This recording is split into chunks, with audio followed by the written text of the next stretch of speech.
जेव्हा आपण निवडणूक लढवतो तेव्हा अशा प्रकारचे काही वक्तव्य झाले असतील, पण तरी पण महाविकास आघाडी ही एकत्र आहे आणि एकत्र मिळूनच पुढील काळामध्ये काम करेल. पण जी काही वक्तव्य समोर येतात तिन्ही पक्षातून त्यावरून असं वाटत नाहीये की सगळं आलबेल आहे, महाविकास आघाडी एकत्रित आहे. ठीक आहे, असे जर वक्तव्य येत असेल थोडं टाळायला पाहिजे, पण ठीक आहे, निवडणुकीच्या दरम्यान अशा पद्धतीचं अनेकदा आरोप प्रत्यारोप होत राहतात. तशा पद्धतीचं दिल्लीच्या निवडणुकीमध्ये काही झालं असू शकते, पण तरी पण जेव्हा मोठ्या निवडणुका संपूर्ण राहतात लोकसभा विधानसभाच्या सुद्धा इकडे देशामध्ये, त्यावेळेस महाविकास आघाडी एकत्र मिळूनच काम करते. अमित शहा यांनी काल 2 विधानं केलेली आहेत की राजकारण गाळलं पाहिजे हे म्हटलंय, आणि दुसरं शरद पवारांमुळे तोडाफोडीचं राजकारण सुधारलं असं असं आहे. त्यांनी म्हटलं की दगाबाजीचं राजकारण त्यांनी म्हटलं आहे अमित शहा साहेबांनी. आता दगाबाजीचं राजकारण महाराष्ट्रामध्ये कोणी चालू केलं हे सर्वांना माहीत आहे की भारतीय जनता पार्टीने दगाबाजीचं राजकारण महाराष्ट्रात चालू केलं.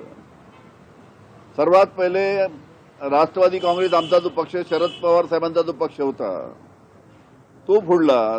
तो फोडून पक्ष दुसऱ्याला दिलं, चिन्ह दुसऱ्याला दिलं. त्याचबरोबर उद्धवजी ठाकरे यांचा जो पक्ष होता तो सुद्धा पक्ष फोडून तो पक्ष दुसऱ्यांना एकनाथ शिंदेना दिला, चिन्ह एकनाथ शिंदेला दिलं.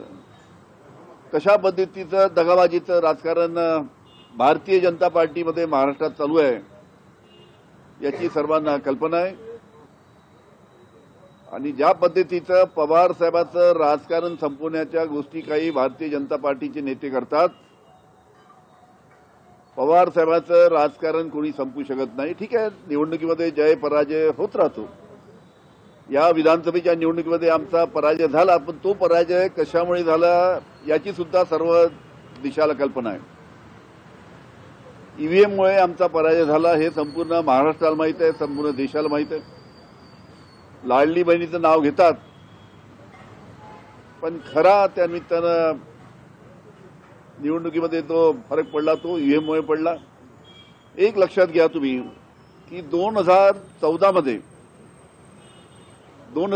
मध्ये जेव्हा नरेंद्र मोदी साहेबांची हवा होती त्यावेळेस भारतीय जनता पार्टीने 288 जागा लढवल्या होत्या आणि 288 जागा लढून फक्त 122 जागा भारतीय जनता पार्टीची नरेंद्र मोदी साहेबांची हवा असताना 2014 मध्ये निवडून आल्या होत्या. आता 2024 मध्ये भारतीय जनता पार्टीने 149 जागा लढवल्या आणि 132 जागा निवडून आल्या, म्हणजे 89%. म्हणजे जेव्हा नरेंद्र मोदी साहेबांची 2014 मध्ये हवा होती तेव्हा 42%.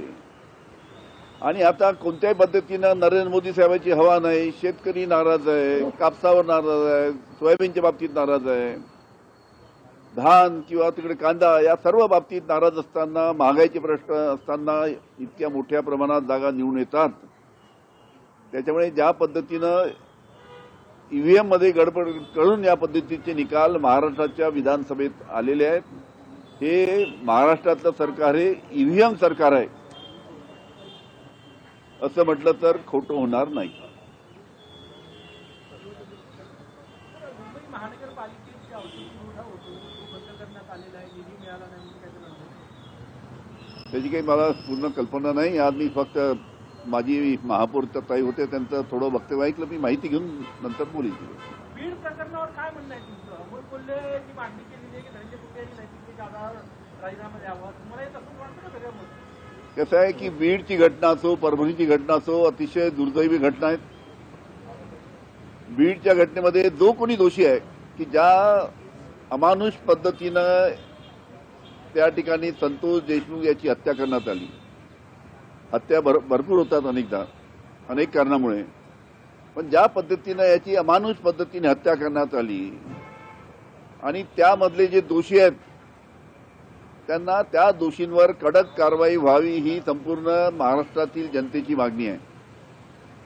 पण यामध्ये राज्य शासनाच्या माध्यमातून कोणाला तरी वाचवण्याचा प्रयत्न या ठिकाणी होत आहे हे स्पष्ट दिसत आहे.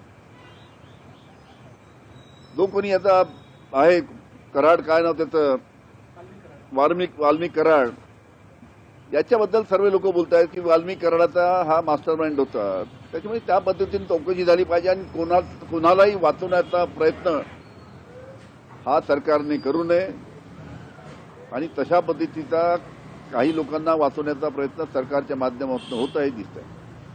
धनंजय मुंडेंचा राजीनामा घ्यावा अशी मागणी होते, तुम्हाला तेच वाटतं की नाही? ते आता राज्य शासनाने ठरवायचं, त्यांच्या पक्षाने ठरवायचा विषय आहे तो. मग आमचं एकच म्हणणं आहे की जो कोणी दोषी असेल त्याच्यावर कारवाई झाली पाहिजे.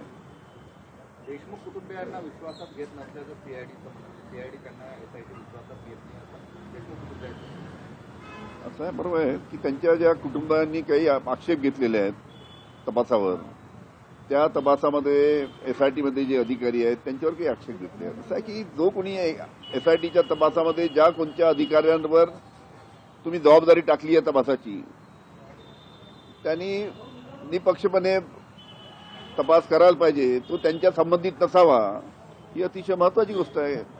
इतक्या मोठा आक्रोश संपूर्ण महाराष्ट्रामध्ये होत असताना बीडच्या प्रकरणामध्ये राज्य शासन फक्त बघ्याची भूमिका घेत आहेत, हे अतिशय दुर्दैवी आहे. संतोष देशमुख हत्या प्रकरणात जे पुरवणी जबाब आहे त्यामध्ये वाल्मिक कराडचं नाव असल्याची याची माहिती आता समोर येत आहे आणि वाल्मिक कराड यांनी संतोष देशमुख यांच्या पत्नीला फोन करून धमकी दिल्याचं देखील समोर येतं. ठीक आहे ना, चांगली. म्हणजे असे जर संपूर्ण जे प्रूफ जर पुढे आलेत आणि सगळ्यांचं म्हणणं आहे की याच्यामध्ये वाल्मिक कराड हाच सगळ्यात मास्टर माइंड होता, यांनी सर्व हे घडवलं. आणि जेव्हा मोका तुम्ही लावता, सर्व लोकांना मोका लावता, 7-8 लोकांना मोका लावता आणि वाल्मिक कराडचं नाव सोडून देता. जो खरा आरोपी आहे,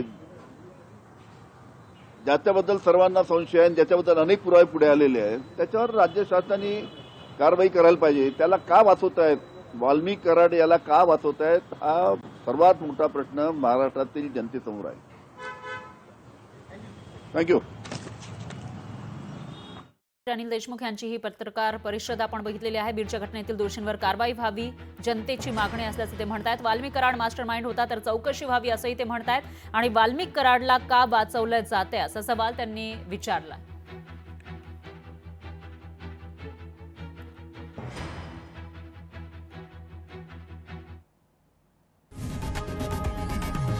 लोकशाही मराठी ऐका, पहा, जागरूक रहा.